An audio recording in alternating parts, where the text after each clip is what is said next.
Me pidieron que, dado que es un grupo guadalupano, tocáramos el tema de la Virgen de Guadalupe, pero con un acento muy específico, que yo no sé si cuando me lo pidieron estaban conscientes en las fechas que iba yo a estar aquí, porque ¿alguien me puede decir el 22 de este mes es un aniversario de algo aquí en el país? ¿Alguien se enteró? Ok, ¿de qué es esa ley? Que en el momento en donde este país despenalizó el aborto, ¿verdad? Y que desde los 70 hasta la actualidad ya son más de 50 millones de bebés abortados. Y es interesante porque el mensaje de la Virgen de Guadalupe también nos habla una particularidad con respecto al aborto, ¿verdad? Y lo voy a enfocar en muchos sentidos, ¿verdad? Primero, vamos a ubicarnos la aparición de la Virgen de Guadalupe en el contexto de México, ese México de 1531. Era un México con mucho caos, dado los conquistadores, y tampoco los indígenas eran unas madrecitas de la caridad, porque a veces hay como dos tendencias históricas. Siempre va a haber gente, muchas gracias, va a haber gente que te va a decir, los españoles vinieron a abusar y todo eso, y hubo, no podemos tapar el sol con un dedo. Muchos españoles sí, pero muchos españoles, principalmente misioneros, por ejemplo franciscanos, vamos a estar ya muy cerca de que canonicen al fundador de California, Fray Junípero Serra. El Papa lo va a canonizar cuando venga aquí a Estados Unidos este año. Ese hombre es fundador de California. Antes de que los Estados Unidos fueran un país oficialmente, él a través de las misiones que fue fundando, y fueron misiones que solamente evangelizaban, no, educaban, daban trabajo, organizaban a los pueblos. Es decir, la contribución por parte de los españoles, me parece que para este tipo de historiadores, que ojalá no les hagamos muchos casos, terminamos siendo muy injustos con los españoles, ¿no? Evidentemente hubo muchos abusadores, hubo gente que vino a hacer las cosas mal, pero mucha gente que hizo las cosas bien, a comparación, por ejemplo, de los colonizadores ingleses. Los españoles, al fin y al cabo, hubo esa unión de dos culturas, mestizaje, ¿no?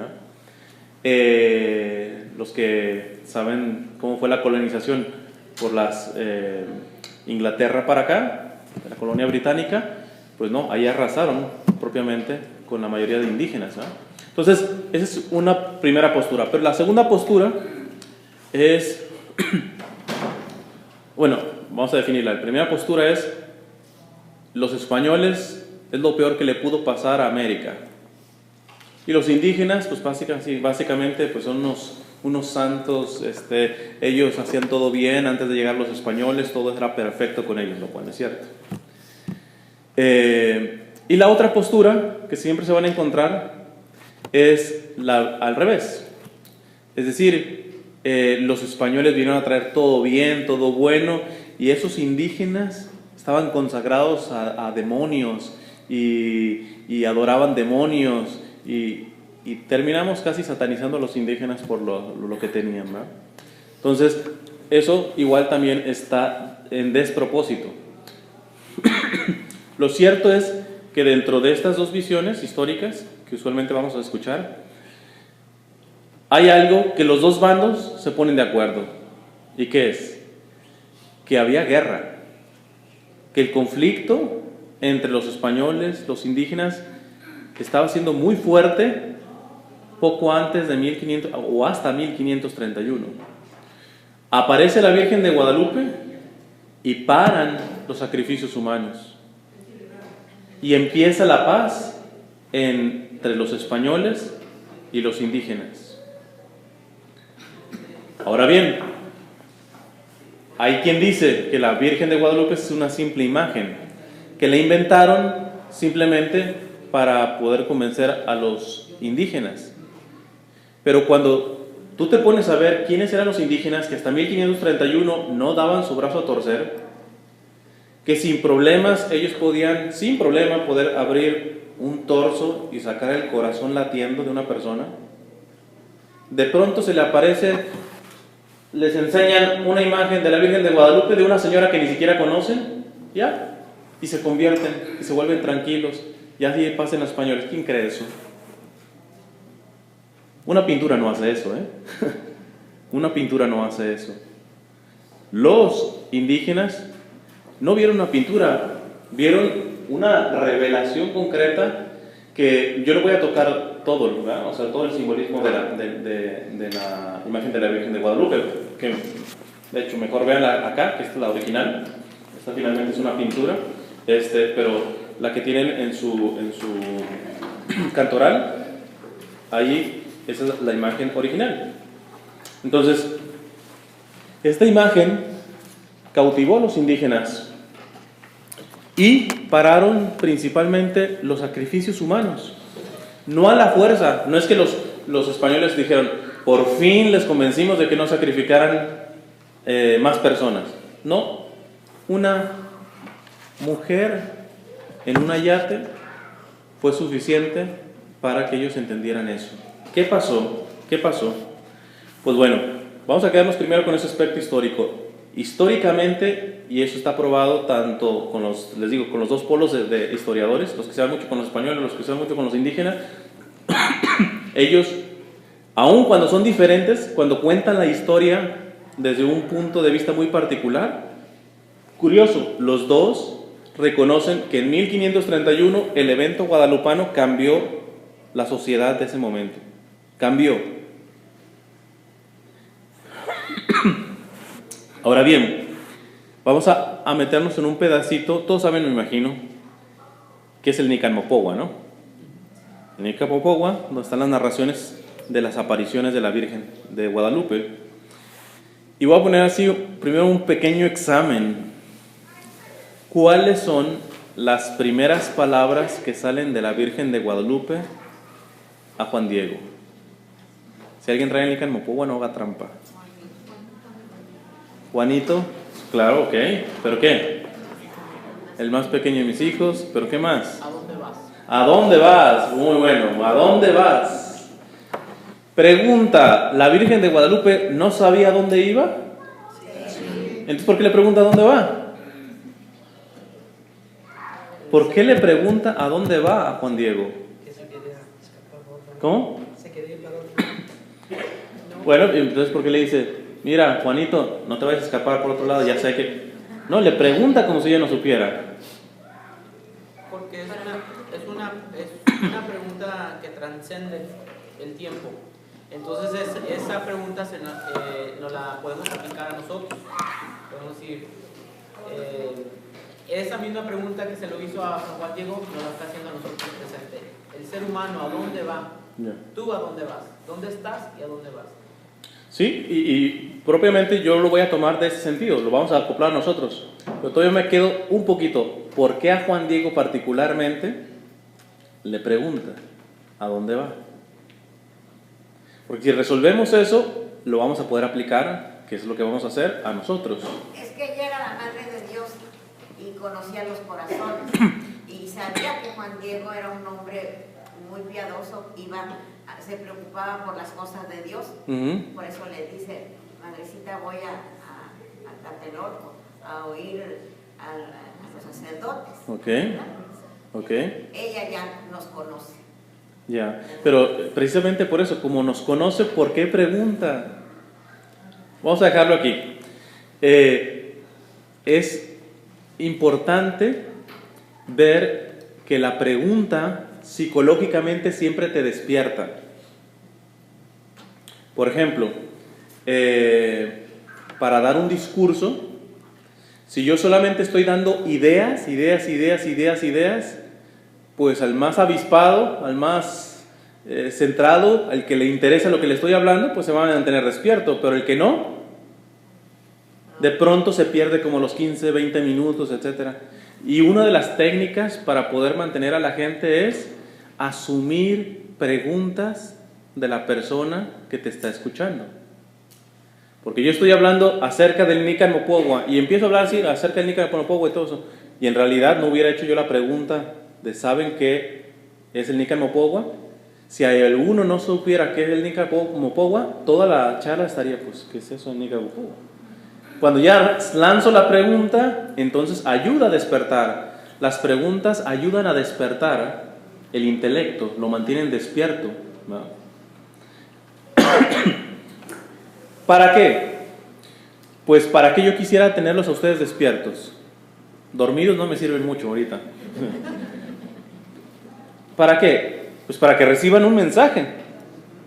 Porque también si reciben el mensaje adormilados, no tiene su impacto. Es decir, que lo próximo que le va a decir la Virgen les quiere que Juan Diego esté con sus 5 sentidos bien abiertos, atento. Es decir, lo que va a decir va a ser muy importante, muy importante. ¿Y cómo lo despierta? A través de la pregunta, de una pregunta, ¿va? Ahora sí, sabiendo cuál es la pregunta, esa pregunta no la hace a nosotros, pero lo hace, yo creo, y al menos yo lo voy a tomar, no tanto a nosotros como muy particulares, sino a la humanidad en sí misma. La Virgen bien podría preguntar ahora a la humanidad completa, ¿a dónde van? ¿A dónde van? Como dijo el otro día un padrecito, que estábamos actuando como que estábamos todos locos. Dijo, estaban en la humilía.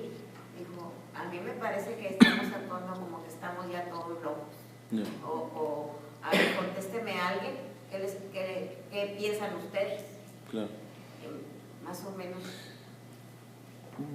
Podríamos hablar muchos rumbos que está tomando la humanidad, pero como les dije que íbamos a tratar acerca de la relación del aborto, de la vida y el mensaje de la Virgen de Guadalupe, veamos a dónde va el mundo en este tema. Y es bien interesante. Mira, la cultura china y la cultura mexicana tienen poco que se parezcan. Si acaso, no sé, los de Puebla, los de quizá de Oaxaca están un poquito rasgaditos y se podrán parecer un poquito a los chinos, pero en cultura son otra cosa, ya no digamos idioma. Pero en China el aborto es legal y en México, en la Ciudad de México, es legal. ¿Qué tienen que ver los daneses, los holandeses con los mexicanos? Bueno, los holandeses, pues que nos ganaron el partido en el Mundial, pero de ahí en más, o sea, culturalmente somos tan diversos, pero eso sí, somos igualitos en cuestión del aborto. Es decir, que todos los países cuando van ejerciendo el crecimiento de sus culturas, sus leyes, sean capitalistas, sean comunistas, sean socialistas, no importa qué sistema, es curioso que todos los países poco a poco van coincidiendo en una realidad llamada aborto.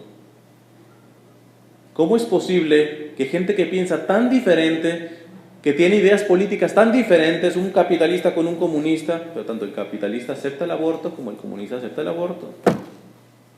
¿Qué está pasando? No tiene lógica. No tiene lógica que todos los países estén por ese mismo rumbo, que estén dirigiéndose a ese rumbo. Muchos me dirían que soy pesimista, pero yo digo que es más bien soy realista. En la Sagrada Escritura se nos dice que el mundo yace en el poder del enemigo. Cuando el demonio le pone las tentaciones a Jesús, es curioso que cuando presenta todas las riquezas, todo lo haber del mundo, le dice una frase que a ver si alguien se la sabe. Le presenta todo eso y le dice Que se deje caer. Que si lo adora, ¿verdad? que si se lo adora, Que todo será El poder de él. pero ¿por qué se lo va a dar él? Ni es de él, ¿verdad? Pues todo el... ¿Ni es de él? Sí. Pues nos llevamos, lean en sus Biblias, dice, todo esto se me ha dado. Y yo te lo voy a dar si te arrodillas y me adoras. Todo esto se me ha dado. Todo esto se me ha dado. Es decir, el misterio que le llaman de la iniquidad, del mal, está cada vez más profundo, más profundo. Jesús nos dice que el trigo y la cizaña crecen juntos, es decir, está adentro. El Papa Pablo VI dijo una frase terrible que sacude: el humo de Satanás ha entrado por algún resquicio a la iglesia. El humo de Satanás ha entrado por un resquicio a la iglesia. Si ya está entrando a la iglesia, ¿cómo estará afuera? ¿Cómo estará afuera? Tranquilos, que yo sé que más de uno se va a asustar ahorita al principio, pero fíjense lo importante: el cristiano, podemos decir que en el presente es pesimista porque es realista, pero en el final es optimista porque sabe que la victoria ya está ganada por Cristo. Esa es la única diferencia. O sea, nuestro pesimismo no va a decir, no, pues ya, ahora todos suicidarnos de una vez, pues ya, ¿qué queda? No. Nosotros tenemos una esperanza que el Papa Benedicto escribió excelentemente en una encíclica llamada Sper Salvi, Salvados por la Esperanza. Si no lo han leído, ojalá la leyeran. Y es ahí donde él pone todo el panorama terrible, pero ¿cuál es la verdadera esperanza que se sostiene? Y entonces, pues el primer diagnóstico que hacemos del mundo es, en respecto al aborto, curiosamente todos están yendo para el mismo lado. Todos están yendo para el mismo lado. Poco a poco, unos más, unos menos. Es decir, que acoplémoslo al mensaje guadalupano. Vamos a ver si están poniendo atención. Lo que acabo de hablar, vamos a ponerlo con orden. Primer paso. Yo les dije que cuando se apareció la Virgen de Guadalupe, ¿qué se terminó? Los sacrificios humanos. Los sacrificios humanos. Primer punto, queda claro, sacrificios humanos se terminaron cuando apareció la Virgen de Guadalupe.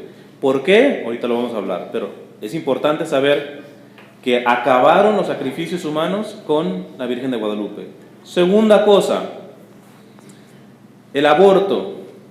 ¿Cómo está yendo en todo el mundo? Cada vez está creciendo, independientemente que sean asiáticos, africanos, chinos, latinoamericanos, lo que sea.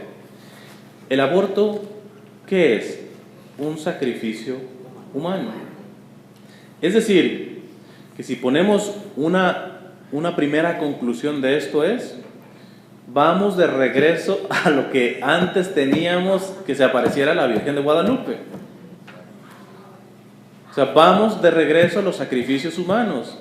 Y vamos de regreso, evidentemente, a el mismo sistema de caos y de guerra. Las guerras, en unas más graves, en unas menos graves, pero guerra tenemos, no ha acabado. No recuerdo unas encuestas que había escuchado, no me recuerdo, pero desde la Segunda Guerra Mundial creo que solamente ha habido como 3 o 4 días de paz en el mundo, en el planeta.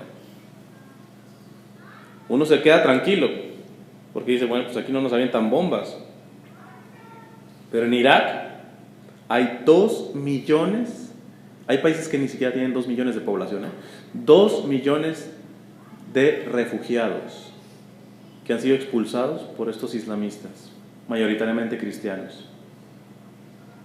Y eso no sale ni en los medios de comunicación, te dirán un poquito por acá. No, es que estamos también ya en guerra. ¿Verdad? Ya estamos en guerra. Las guerras las están teniendo en otro lado y los sacrificios humanos a través del aborto lo estamos teniendo tan tranquilamente aquí en una clínica con aire acondicionado. Y tan crimen es uno como crimen es el otro. Vamos a una recesión demográfica. ¿Qué es eso de recesión demográfica? Evidentemente, antes de 1531, la población indígena y española en América se redujo terriblemente, pues con tanta guerra, imagínate. Vamos para allá. Para que una cultura se mantenga por 25 años, cualquier cultura, para que se mantenga por lo menos por 25 años, tiene que tener un promedio de 2.5 hijos de natalidad.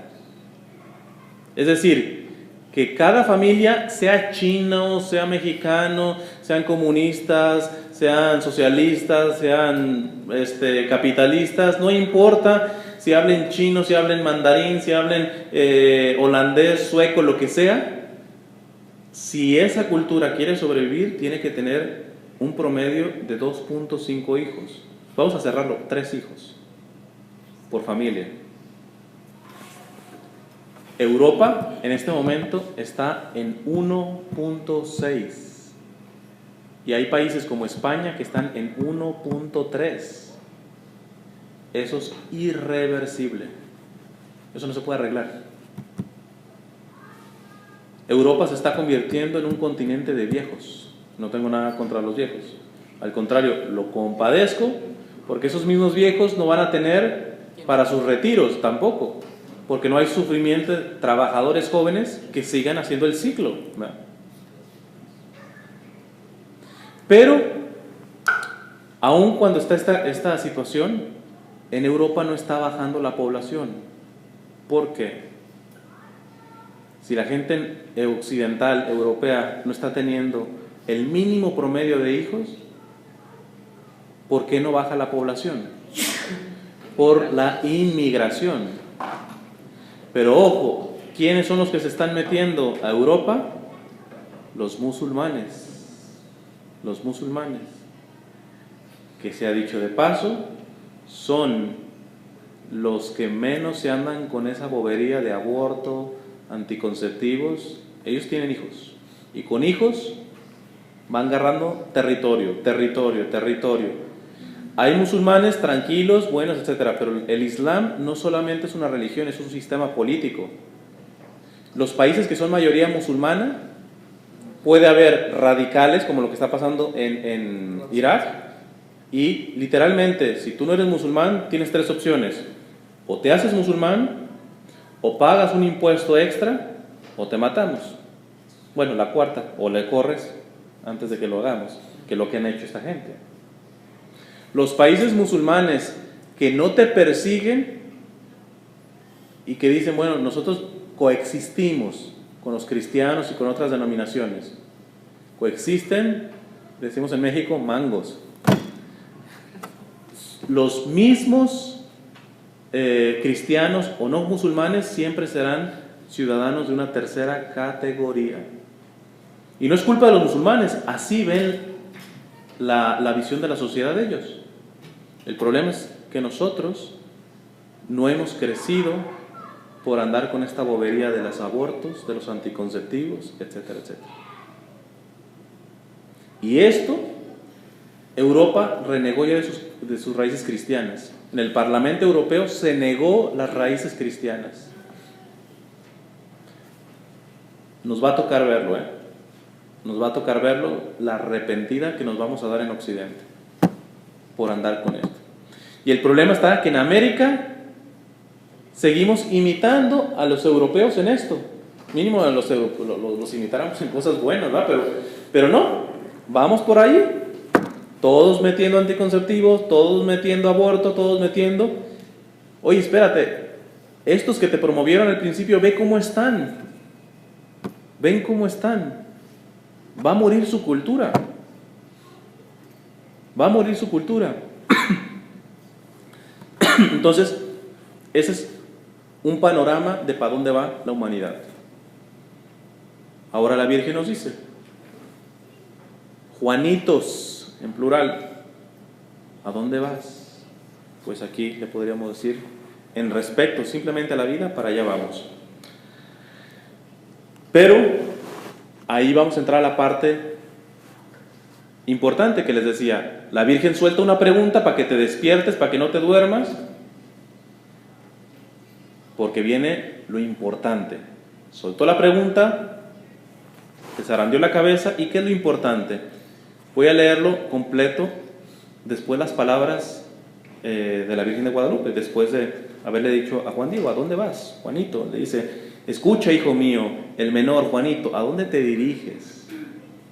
Entonces ya Juanito le responde que iba a Tlatelolco, etcétera, etcétera. Y ella dice, sábelo, ten por cierto, hijo mío, el más pequeño, que yo soy la perfecta siempre Virgen Santa María, Madre del verdaderísimo Dios por quien se vive. Vamos a parar ahí. Madre del verdaderísimo Dios por quien se vive. ¿Qué les acabo de decir? Europa ha renegado de sus raíces cristianas. Es decir, ha renegado de su Dios. ¿Le quedará mucho de vida? ¿De quién viene la vida? Pues del que estás negando tú. ¿Cómo quieres tener vida si reniegas de la vida en mayúscula? Soy madre del verdaderísimo Dios por quien se vive, el creador de las personas. Es decir, el bebé que tienes en el vientre no es un perrito, no es un gatito, es la unión ciertamente tuya y de tu esposo, pero es creación de Dios. Dios infunde el Espíritu. Dios infunde el Espíritu. Creador de las personas, el dueño de la cercanía y de la inmediación, el dueño del cielo, el dueño de la tierra. Mucho deseo que aquí me levante en mi casita sagrada. Voy a parar aquí. Los que lo han leído, vamos a poner aquí la pregunta. ¿Para qué quería ella? Ahorita lo va a decir, pero que se construyera su casita sagrada. ¿Cuál era la razón para que ella quería que se construyera? Para que todos fuéramos a depositar nuestras penas, nuestras alegrías, nuestros sufrimientos. Para depositar las penas, las alegrías, sus sufrimientos. ¿Alguien dice otra cosa más? Lamentaciones. Lamentaciones, ok. ¿Hay alguien que se acuerda de...? Pues ella misma dice, aquí voy a darte todo mi auxilio, toda mi protección. Auxilio, ok, protección. Pero como mujer eucarística, porque no viene sola, viene con Cristo, Yeah. embarazada, obviamente nos iba a dar a Cristo en la casita. Cuando nosotros formamos... Ok, ese es el punto principal. Ese es el punto principal. Y ojo que aquí nos tiene que sacudir la fe. Nos tiene que sacudir la fe. Nosotros no somos mariocéntricos. María no está al centro. Ella es lo suficientemente santa y humilde para no ponerse al centro. El centro es su hijo. Ojo con lo que dice.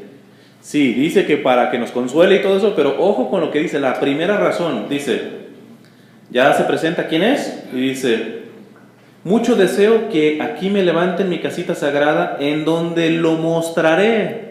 ¿A quién? Pues al que les acaba de presentar, al que por quien se vive. En donde les lo mostraré, lo ensalzaré al ponerlo de manifiesto. Es decir, se los presentaré, se los manifestaré. Este que no conocen ustedes, los indígenas. Lo daré a la gente en todo mi amor personal, en mi mirada compasiva, en mi auxilio, en mi salvación. Porque yo en verdad soy vuestra madre compasiva, tuya y de todos los hombres que en esta tierra estáis en uno, y de las demás variadas estirpes de hombres, mis amadores. Los que a mí clamen, los que me busquen, los que confíen en mí, porque allí les escucharé su llanto, ahora sí, su tristeza, para remediar, para curar todas sus diferentes penas, sus miserias y sus dolores. Esto viene hasta el final. ¿Y por qué? Le voy a poner una frasecita que suelo decir mucho. Si tú tienes cáncer o alguna enfermedad y le dices, Señor, sáname,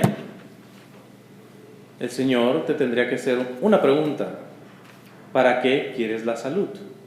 Porque muchos piden ser sanados para seguir pecando saludablemente. ¿Les servirá la salud? Yo voy a que me consuele la Santísima Virgen porque me estoy muy triste. ¿Para qué te sirve que te consueles si tu mirada no está puesta en Jesús? Pues mejor vete a un spa, que te den un masaje o algún tipo de cosas y ya te consuela, no sé. Si lo que quieres es sentir tranquila. ¿Por qué? Porque tú eres el centro. Ojo con esto. Esto es el mensaje principal guadalupano.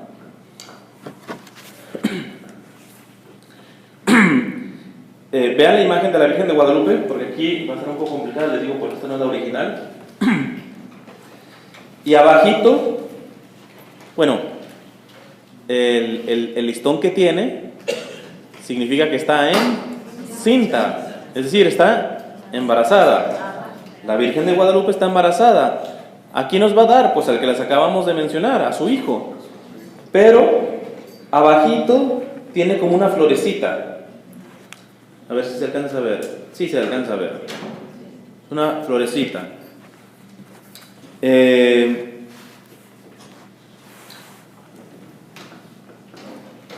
¿Alguien sabe cómo se llama esa florecita? ¿Alguien ha escuchado cómo se llama esa florecita que de 4 pétalos?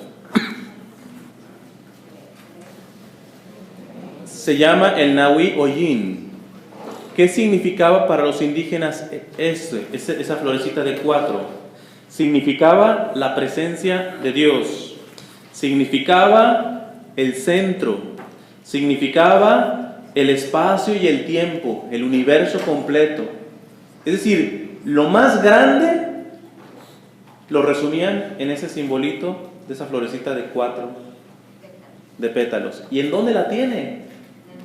En el centro, que es el vientre. Si ustedes miden la Virgen de Guadalupe por le llaman la parte áurea, o sea, toda la medición, el centro de la imagen de la Virgen de Guadalupe es su vientre. Es decir, con la boca nos dijo cuál es el centro, su hijo. Y los indígenas al verla se dieron cuenta, identificaron el Nahui Oyin y dijeron: eso es Dios para nosotros. Esta mujer nos viene a traer a Dios mismo, al creador del universo, al centro de todo.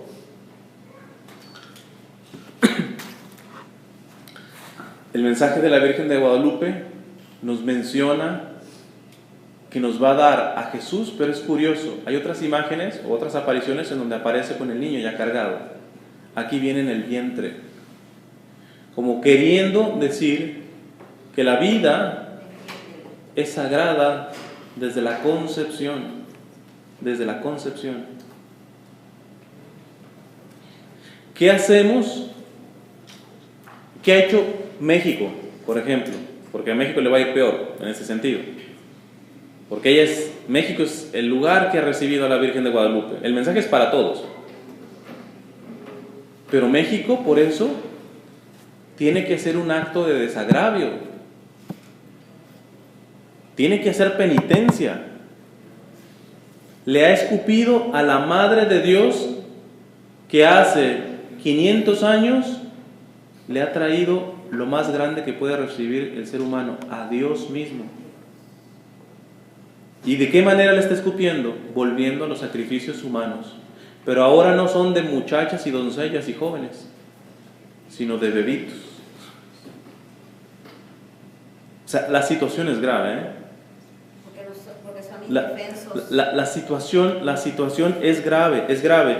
Por eso les digo, quizá más de uno podrá escuchar y dice: bueno, tú estás exagerando. Bueno, yo no sé si estoy exagerando, te estoy dando los datos tanto históricos como presentes. Te estoy diciendo para dónde vamos, te estoy dando datos demográficos. O sea, el que no quiere entender, tenga mucho cuidado porque posiblemente tiene petrificado el corazón. Y Dios tiene mucho problema para entrar en los corazones petrificados, hechos piedra.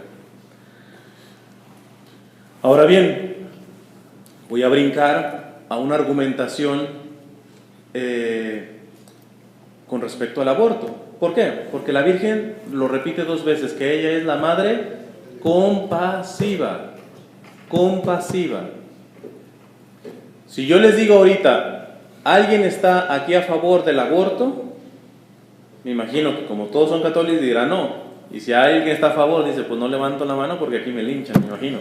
Pero creo que todos defienden la vida, ¿no? Desde la concepción hasta su muerte natural. Sí. Pues muy bien, ahora lo que vamos a revisarnos es si esa defensa es compasiva o de lástima. Porque ahí sí patinamos feo. ¿Cuál es la diferencia entre la lástima y la compasión? La Virgen no se presenta como una madre que tiene lástima de sus hijos, que tiene compasión. La lástima es ver a alguien sufriendo, decir, pobrecito, tiene hambre, pues déjame, le doy el pan, ok, ahí está. Esa es la lástima. Tienes un ejercicio de empatía, te duele la persona y haces algo por la persona. Claro, siempre primero hemos de decir, pobrecito, pobrecita. Y de ahí le damos el panecito, o los zapatos, o el dinero, lo que queramos. Pero la compasión, la palabra compasión en el griego viene de 2 palabras, que es compatire, que significa sufrir con. ¿Cuál es la diferencia entre la lástima y la compasión? El que tiene lástima resuelve problemas, pero a la distancia. Él es el pobrecito y le voy a dar el panecito. Y muy posiblemente el pan que yo no me comería. Le voy a dar la camiseta, la que yo no me pondría y que no me gusta. Los pobres nunca se llevan primicias, ¿va? Esa es la lástima. Menos mal que hubiera un poco de lástima, porque a veces ni a lástima llegamos. Pero los católicos no nos van a juzgar por la lástima, sino por la compasión. Porque hemos recibido una madre compasiva que ha sufrido con nosotros. ¿Y por qué lo ha hecho? Porque su hijo en sí mismo es el signo de la compasión. Sufrir con nosotros. Compatire, compasión. Y entonces, pues vamos a retar un poquito. No se preocupen, no va a salir el cobre aquí de nadie. Pero creo que a nivel conciencia sí nos tendremos que revisar. Voy a poner varios casos por los cuales se justifica el aborto hoy, en las leyes, en todo. ¿Cómo el aborto ha entrado? Es que, ¿cómo nos podemos entender que un Estado, un gobierno, permita el asesinato de sus ciudadanos más indefensos? Y sin embargo están en las leyes. ¿Por qué? Porque ha habido una argumentación que le llaman falaz, sofismas, es decir, aparentes verdades. Pues vamos a profundizar un poquito en esto. Primero, dice, me voy a poner como si yo defiendo el aborto, y ahorita los voy a agarrar a ustedes. Ok, ¿ustedes están a favor de la vida? Ok. Pero es cuerpo de la mujer. ¿Por qué le obligas a tener un bebé si es cuerpo de la mujer? Cada quien hace lo que quiera con su cuerpo. Uno que me responda. ¿No es su cuerpo? ¿Cómo sabe que no es su cuerpo? Es el cuerpo del Espíritu Santo, ¿no? Ah, pues miren, déjenme les digo una cosa, que es que bueno que lo menciona. Las leyes no se hacen por religiones. Así que deje el Espíritu Santo por un lado, yo soy ateo, el Estado tiene que ser laico, no tenemos que meter ni que vírgenes marías, ni que Biblia, etcétera, en las leyes. Las leyes como van a ser para musulmanes, budistas, etcétera, deme un argumento que no sea con el Espíritu Santo. Es cuerpo de la mujer. No, ya no es cuerpo de la mujer, ¿Por? es otro cuerpo. Es una vida nueva, una vida que está adentro, pero no es el cuerpo. Pero usted cómo me lo prueba. Porque al momento en que le pueden hacer un sonograma es otro cuerpo, es otro corazón que está latiendo, no es el de la persona. Ok, bueno, vamos a resumir esta parte, les digo, porque son varias y me tengo que ir rapidito.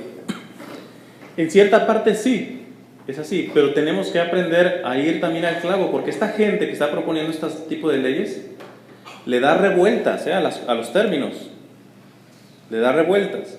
Cuerpo de la mujer, desde la concepción, desde que se une el espermatozoide al óvulo, ahí hay un código genético que es lo que da nuestra identidad a nivel físico, diferente al de la madre.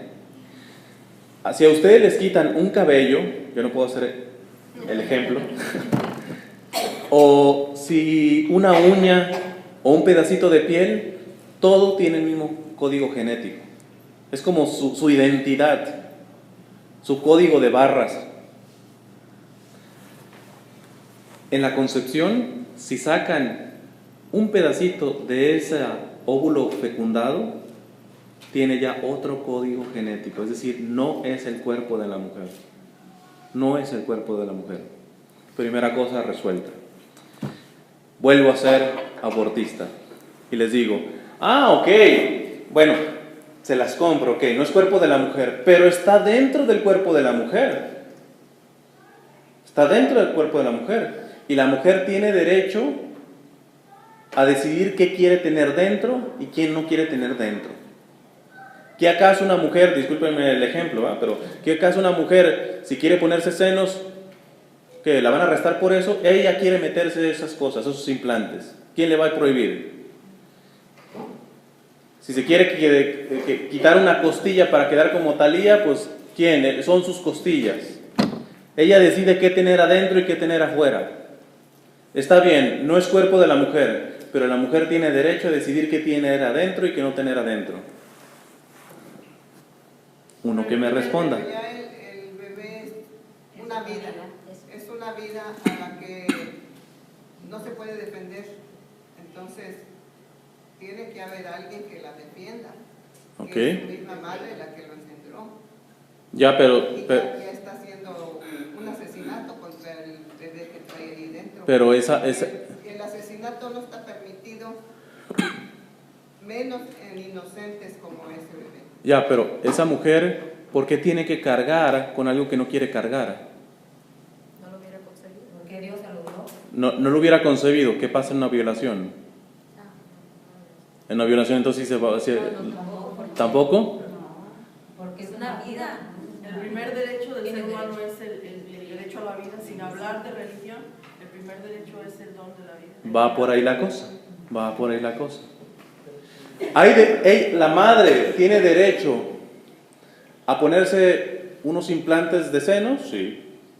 ¿Tiene derecho a quitarse una costilla? Sí. Sí Tiene derecho. Sí tiene derecho. Cualquier derecho que tenga, derecho de libre expresión, tiene derecho a decir no quiero este bebé, tiene derecho. Pero todos los derechos tienen jerarquías, es decir, llevan un orden. Tú no metes el segundo gol antes que el primero. ¿Quiénes son las mujeres que pueden decidir ponerse senos? Las vivas. Hasta ahorita no he encontrado una muerta que diga, no, como que yo sí me quito una costilla. Al cabo ya se me están viendo mucho, ¿eh? Entonces, todos los derechos dependen del derecho a la vida. Ningún derecho se puede ejecutar, derecho a decidir, ninguno, si no estás vivo. Es decir, que si tú quieres hacer valer un derecho, es porque estás viva. Automáticamente tiene que ser la misma circunstancia con el bebé. Vale más el derecho a la vida del bebé que tu derecho a querer tenerlo o no tenerlo adentro, porque hay jerarquías en eso. Voy a hacer un paréntesis aquí, porque me he encontrado sorpresas. Hay mucha gente que defiende la vida, catoliquísimo, pero votó por Obama, porque le iba a dar papeles de inmigración. No importa que Obama sea un abortista y uno de los que más ha impulsado el aborto, no importa, me va a dar papeles. señor, señora, ¿usted es pro vida en realidad? Es decir, ¿su derecho a estar legal en este país vale más el derecho que esos bebés? Entonces hay que revisarse, porque cualquiera dice, antes de que empezaran las elecciones, en los dos términos de Obama, yo hice ese tipo de escaneo, al menos en la parroquia que yo estaba en la Florida, y oh sorpresa, somos hipócritas entonces. No podemos poner por encima del primer derecho a la vida, porque también el político, todo lo que te ofrece, necesitas estar vivo. Te va a dar papeles. Hasta este momento yo no he visto en ningún cementerio como que un muertito, por favor, la green card, no. ¿Ya? Perdón, pero allí fue falta de comunicación, ¿cómo le digo? De analizar más ¿cómo se dice? ¿Qué partido o qué? Pero para eso estamos, miren, mi propósito no es hacer política, yo lo que estoy haciendo es que hagamos verdaderamente un examen de conciencia, que seamos coherentes con lo que decimos, decir, porque cualquiera sale a una marcha pro vida con su cartelito en contra del aborto, pero votando por Obama, o por cualquier candidato que sea un abortista. O sea, hay que haber una consistencia, tiene que haber una coherencia en ese sentido. Voy a cerrar el paréntesis, les digo porque aquí no vengo a hacer política, yo estoy simplemente tratando de despertar la conciencia y que el carácter pro vida no sea simplemente, pues soy católico, pues me toca tener aquí el escudito de pro vida. No, vamos a revisar si realmente eres pro vida. Entonces, ¿qué pasaría si las próximas elecciones los dos candidatos están a favor del aborto? ¿Por cuál hay que votar o no se vota? ¿Se abstiene uno? ¿Se abstiene uno? No. Eso les va a servir. En estos casos hay que elegir el mal menor.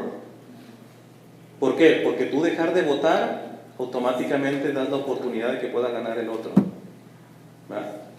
Entonces eliges al candidato que permite el aborto de la manera más restringida, más limitada.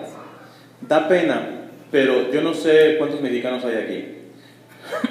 Pero en las elecciones pasadas de México, todos los candidatos estaban a favor del aborto.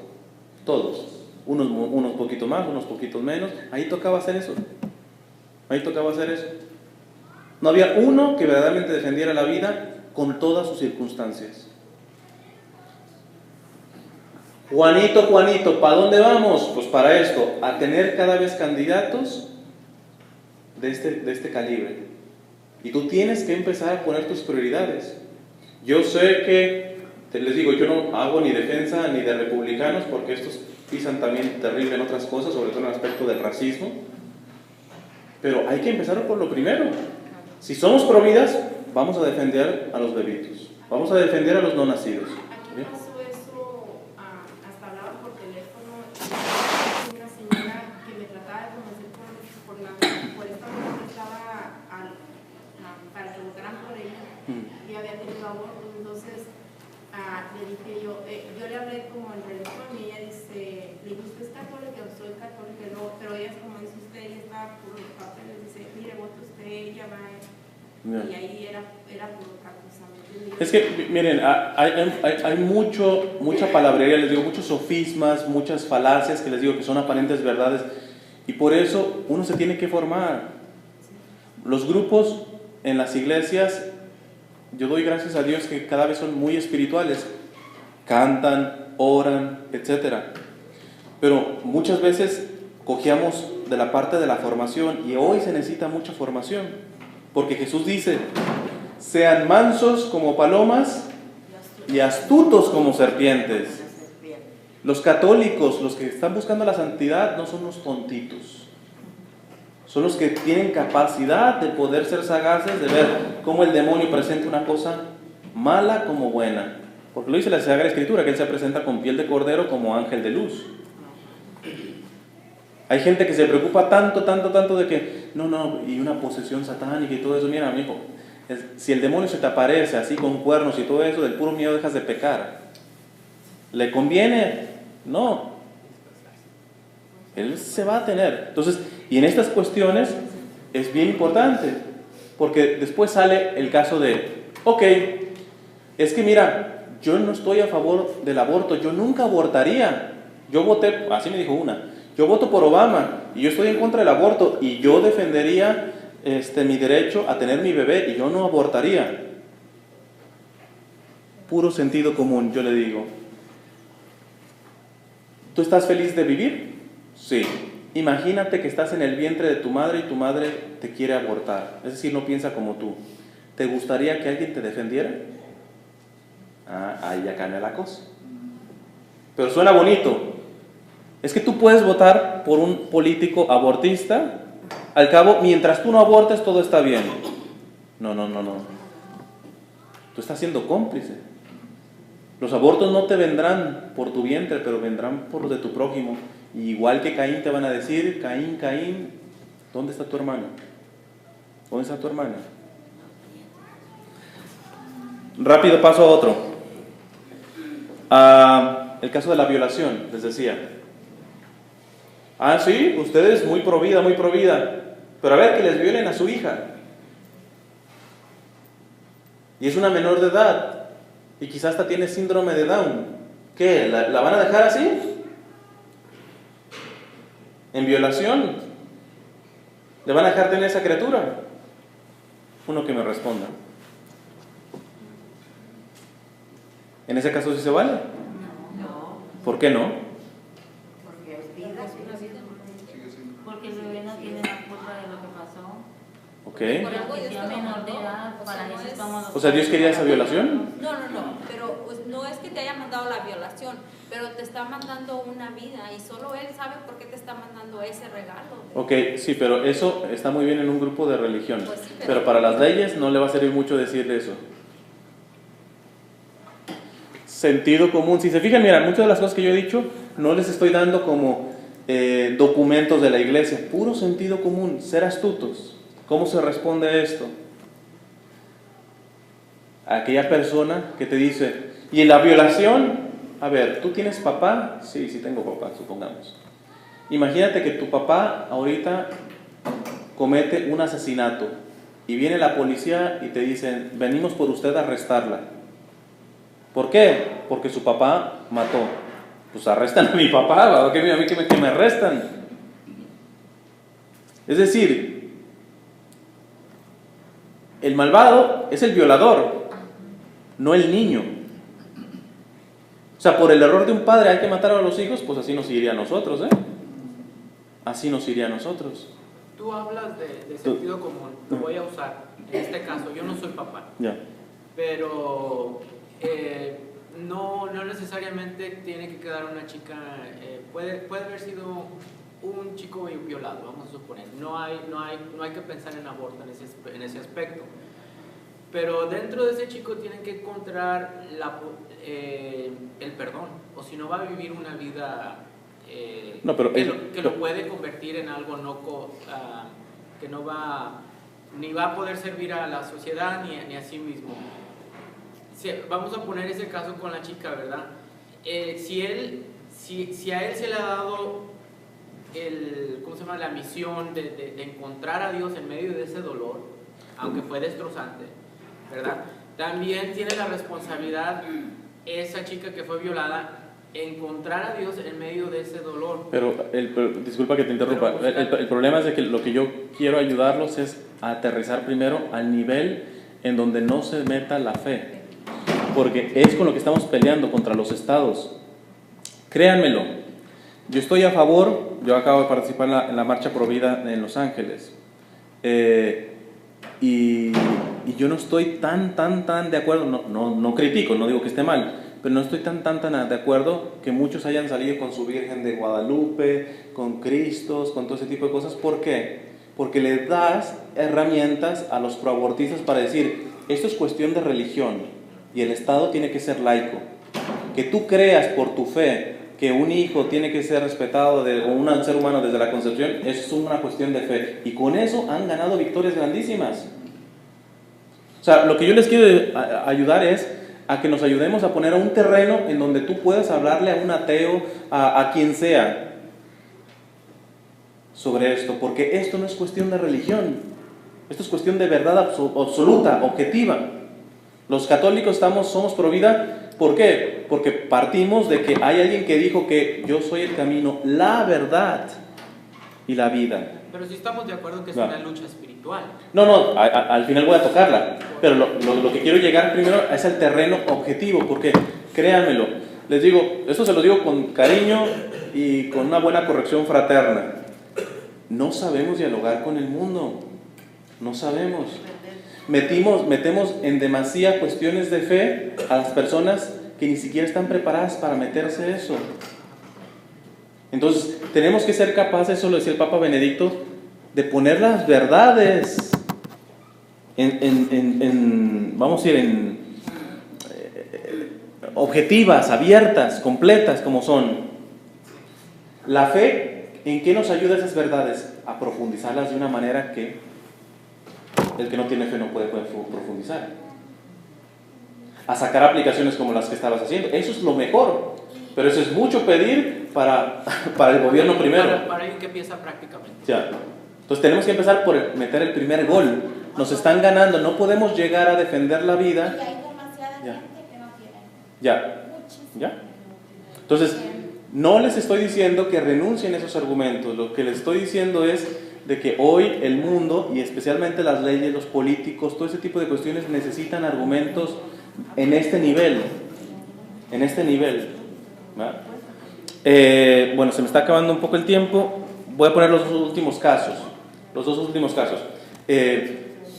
En el caso de enfermedad, si el niño viene con un problema cerebral o con una enfermedad grave, ya hay exámenes que le pueden decir, este niño dura 3 horas después de nacer. ¿Qué pasa con los casos de niños que vienen y que van a sufrir muchísimo por las enfermedades que ya están detectadas en el vientre? ¿Qué van a tener esos hijos? Me vuelvo a ser abortista. ¿Qué van a tener esos hijos? Es más un acto de misericordia abortarlos porque van a padecer y sufrir muchísimo. Usted no tiene corazón. Entonces quiere decir que deben de matar a toda la gente que está enferma. Ah, mire, está usando sentido común. Muy bien, muy bien. ¿Qué hay detrás de este argumento? Lo que están diciendo es que la solución a la enfermedad es matar al enfermo. Pues nos ahorramos los hospitales. Nos ahorramos los hospitales. Si la enfermedad se soluciona matando al enfermo, pues pobre de usted, si alguien trae una gripita ahorita, porque mínimo uno de estos sí le suelto, ¿eh? Entonces, si se fijan... Pero no nos has dado una respuesta ¿Qué? a cómo, si hay una mentalidad tan práctica y tú estás buscando la lógica y la practicalidad también para convencer, entonces, ¿cuál es? Porque yo no la conozco. ¿Cómo? Pues nos estás aventando preguntas y te la estamos tratando de responder bajo el mismo contexto de eso de Sentido común, ¿no? practicality. ¿Cuál sería tu respuesta entonces? Por eso, una persona, nuevamente, si está poniendo que al enfermo, la solución a la enfermedad es matar al enfermo, es que basta hacer usar el sentido común que usó, ¿cómo se llama usted? María. O sea, tú no necesitas más, cálale decirle eso. Si él sigue defendiendo eso, ya tiene una pérdida de la noción de la realidad. O sea, el puro sentido común. Pero con eso de la violación no diste una respuesta tampoco. Yo te Puse un ejemplo. Si tú me defiendes de que se puede abortar a un niño violado, puse el ejemplo. ¿Se acuerdan de aquel ejemplo? Ok, ¿tú tienes papá? Sí, tienes papá. Tu papá hace un crimen y entonces vienen y te arrestan a ti. Y la pena de muerte la aplican a ti. ¿Estás de acuerdo? ¿Por qué la pena la tiene que pagar el hijo y no el criminal? Miren, no me recuerdo el filósofo, bueno, era Aristóteles, pero no recuerdo con el que estaba debatiendo, y decía que las cuestiones, que la realidad era ficticia, Dice, por ejemplo, si tú avientas una flecha, esa flecha tiene que recorrer una distancia. Y esa distancia tiene una mitad. Y esa mitad tiene otra mitad. Y esa mitad tiene otra mitad. Y otra mitad, otra mitad. Es decir, que la flecha nunca corre. Es como puro sugestión visual. Imaginación. Nos engañamos, nuestros sentidos nos engañan. Porque si recorre una distancia y una mitad, y otra mitad, y otra mitad, al final no termina recorriendo nada. ¿Cómo se responde? A ver, ponte ahí, déjame ahorita agarrar la flecha. A ver si es pura ilusión. ¿Ven? O sea, podría yo darles argumentos ya más a nivel legal, etcétera. Pero me basto, al menos en esta charla, si un día podemos profundizar más, de que empecemos a ver ese sentido común. ¿Han podido dar ese tipo de respuestas? ¿Verdad? Una pregunta, por favor. ¿Y qué me dice de un bebé que ya lo tienen con sondas y todo? Y que te dice el doctor, es una vida artificial, solamente necesito que... Bueno, eso ya es otro tema, pero le resumo, en esas cuestiones la Iglesia dice que la vida se tiene que sostener razonablemente. No puedes estar poniendo, o sea, cuando no hay solución, lo que tienes que dar son paliativos, es decir, para que no sufra, ¿verdad? Pero tú no puedes alargarle la vida irresponsable a una persona que ya no tiene, ¿verdad? Pero eso no significa que le vayas a dar la eutanasia, le inyectes un veneno para que se muera. No, hay que dejarlo que muera naturalmente, porque el Provida dice que se debe respetar la vida desde la concepción hasta la muerte natural, ¿verdad? Pero ya no tiene solución, entonces los médicos lo que tienen que ayudar es a darle paliativos, o sea, para el dolor, básicamente, ¿verdad? Pero bueno, eso sí, se puede. ¿No hay pecado ahí? Depende del contexto, digo, es otro tema totalmente diferente, pero pero es lícito, o sea, lo que yo le digo, el principio de la Iglesia lo que dice es que no se puede mantener de manera superficial a una persona de manera irresponsable, ¿verdad? Entonces, pero le digo, es como tal otro tema, nos iríamos muy lejos si nos vamos por ahí. Perdón, sí, como ahorita me dijo que los doctores dicen que aborten porque vienen los niños mal. Yo he conocido muchas personas que los doctores las han hecho sufrir en sus embarazos, de que les dicen que vienen mal y ellas no abortan. Y no vienen mal. Y los tienen. Y son unos niños. Sí, eso pasa. Y Totalmente. muchas las que conozco. Además, hay una cuestión. Cuando te dicen, viene con una enfermedad y no va a aguantar ni 2 horas después de que nazca, pues déjenlo. ¿Qué urgencia tienes de matarlo antes? ¿Vale? Entonces, hay cuestiones normalmente en donde pues hay que ser muy sagaces, porque desafortunadamente antes los médicos hacían el juramento hipocrático, ahora es opcional. Y en eso, que es antes de Cristo, el médico defendía su postura, juraba de que iba a defender la vida, inclusive del enemigo. ¿Verdad? Y creo que también ahora es lo contrario.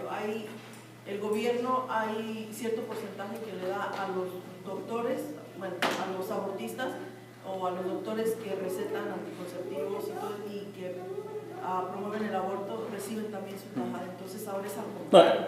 El aborto es un negocio.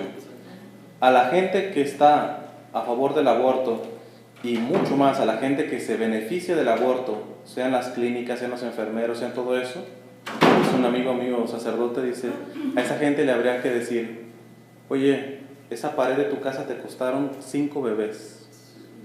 Esas llantas de tu carro son nosotros 3, 4 bebés. Ese es lo que tendríamos que decirles, ¿no? De ese nivel, ¿no? De ese nivel. Si quieren vamos a terminar, porque si no, no voy a alcanzar a cerrar y me queda poco tiempo. El último caso, que realmente, en mi opinión, es el más conflictivo, el que tiene un poco más conflicto. ¿Qué pasa si la madre corre peligro de muerte? Y entonces toca decir, o la mamá o el niño. ¿Quién me dice? Se trata lo máximo posible de salvar al límite hasta donde se pueda salvar a los dos, hasta donde llegue. Sí, pero y al final ya cuando se llega al límite, ¿qué? ¿La mamá o el niño?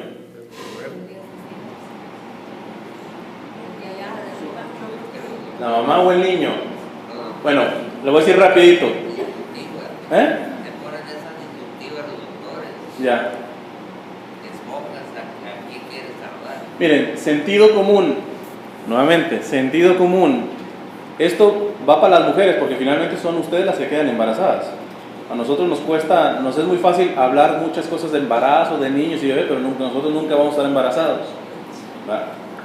Que la cerveza nos haga panza como embarazados es otra cosa, pero no vamos a estar embarazados. Entonces, imagínense las que son mamás, ojo con las que son mamás, las que son mujeres. Es decir, lo que quiero es el sentido común femenino. Imagínense que van en un crucero con su niño y con su esposo. Y de pronto, como el Titanic, se empieza a hundir. Y tu esposo fue el primero que brincó y ya no sabes ni por dónde anda. Seguramente ya un oso polar ya se lo comió, etc. Y entonces todos se empiezan a subir a las lanchas. Se suben a las lanchas. Y nomás queda un lugar y estás tú y tu niño. Mujeres, ¿qué hacen? ¿Por qué me responden tan fácil así?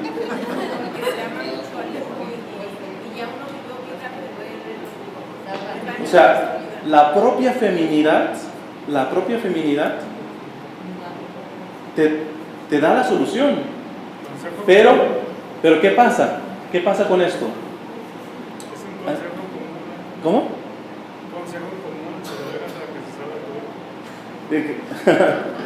Pero ¿qué pasa? Una vez me dijeron, pero ¿qué pasa si esa mujer es mamá soltera y no tiene gente? Ese niño se va a quedar solo, huérfano. ¿Qué pasa si tiene más niñitos? Ya se le murió su esposo. ¿Qué hacer en esos casos?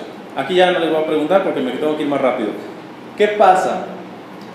Mi pregunta siempre es cuando me dicen, pero esos niños se van a quedar huérfanos, se van a quedar solos. Pregunta, ¿no hay más seres humanos en el planeta?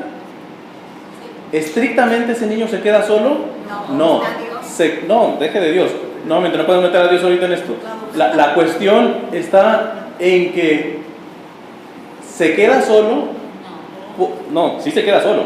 Se queda solo no por falta de gente que lo acoja o que lo adopte, sino porque la gente cada vez vive viéndose el ombligo, viviendo para sí mismo, sin compasión, desde la pura lástima. Ay, pobrecito, ese niño se quedó huérfano, ¿y por qué no te lo llevas a tu casa?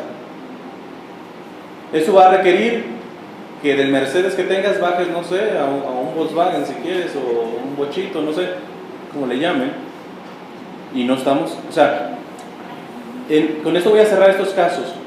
Miren, yo tengo que ser muy objetivo y tengo que reconocer que muchas marchas pro vidas yo las apoyo por la causa que defienden, pero mucha gente que organiza esas marchas y que está atrás de esas marchas es gente que está bien pudiente y que tiene muchos hijos, y entonces los abortistas le dicen, pues con razón, está en contra del aborto, pero que le digan a la indígena que está en la sierra de Coahuila, es muy fácil para usted, muy fácil, usted tiene su carrito, tiene su casita, pero esa indígena,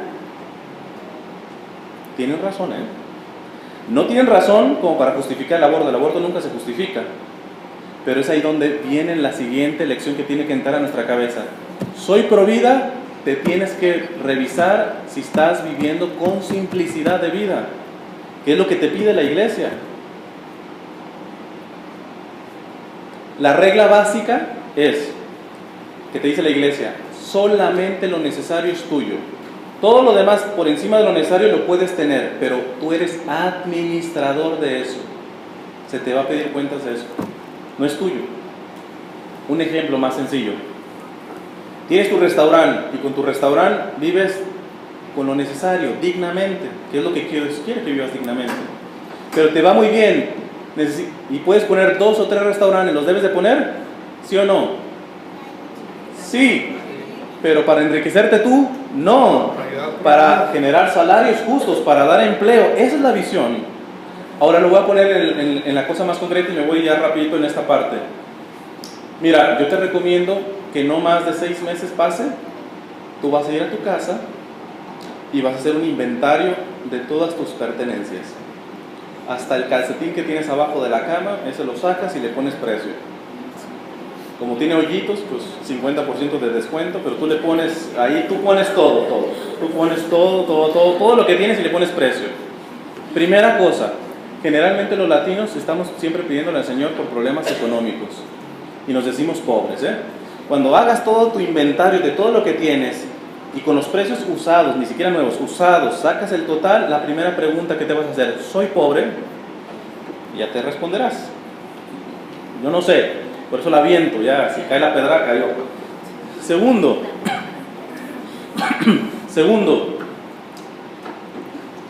ya podrás definir, le pido al Señor que me ayude económicamente. ¿Y por qué no me respondes? Que ya te respondió hace rato, que lo hayas gastado en cosas que no necesitabas es otra cosa. Es otra cosa. Y tercero, no aplica para todo, pero digo la mayoría. No aplica para todo, pero la mayoría.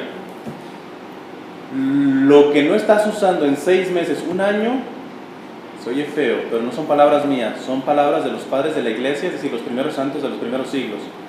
Lo que no estás usando, se lo estás robando a los pobres. O una frase del Papa Francisco que la dijo el año pasado: la comida que se tira se le roba a los pobres. Aquí yo pido un combo, ya no quiero las papitas, es muy fácil tirarlas, ¿Qué quieres? ¿Que me las coma? Voy a pecar de gula. No, llévatelas y te las comes después. Pero no volver a comer esto. Entonces, ¿quién es el centro? Volvemos a lo mismo. La Virgen de Guadalupe te dice, tú no eres el centro es mi hijo. Y mi hijo, mira, se fue desnudo. Aquí le ponen un trapito, pero Jesús se fue desnudo, sin nada, porque todo nos los dio. El que es el centro nos dio ejemplo. Hay que decirlo,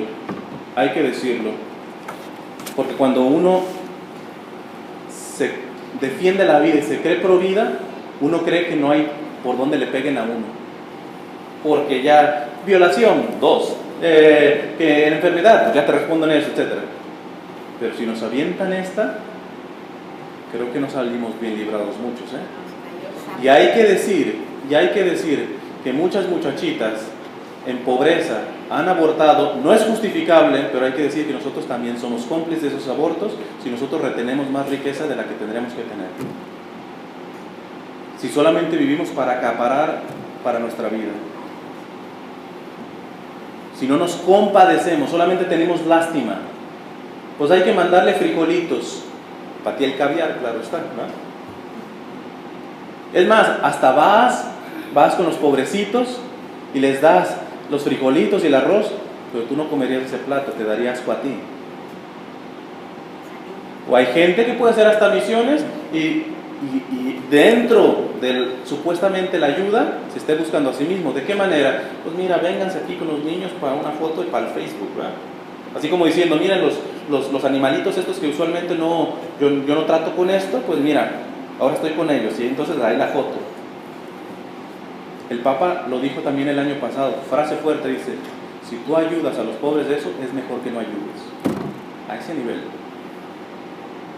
es mejor que no ayudes. Bueno, termino con la aplicación espiritual.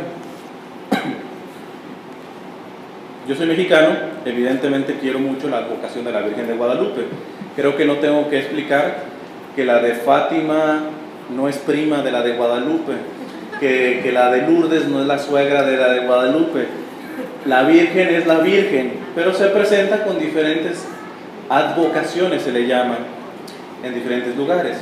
Evidentemente como mexicano y al saber, yo quiero mucho la advocación de Guadalupe, pero hace como un año yo me ganó una advocación de la Virgen por encima de la de Guadalupe. Bueno, quizá por mi aspecto misionero. No sé si la van a alcanzar a ver, pero es la Virgen de Sheshan en China. Es así. A ver, rápido, no sé si alcanzan a ver, si no, ahorita al final se pueden acercar a verla. En China hay persecución. Y este símbolo para mí es lo que está pasando y lo que está por pasar. Se las describo. Es la Virgen elevando a Jesús, al niño, y abajo ella está pisando al dragón, que es el demonio. ¿Verdad? Y esto está en una torre de una iglesia allá en China.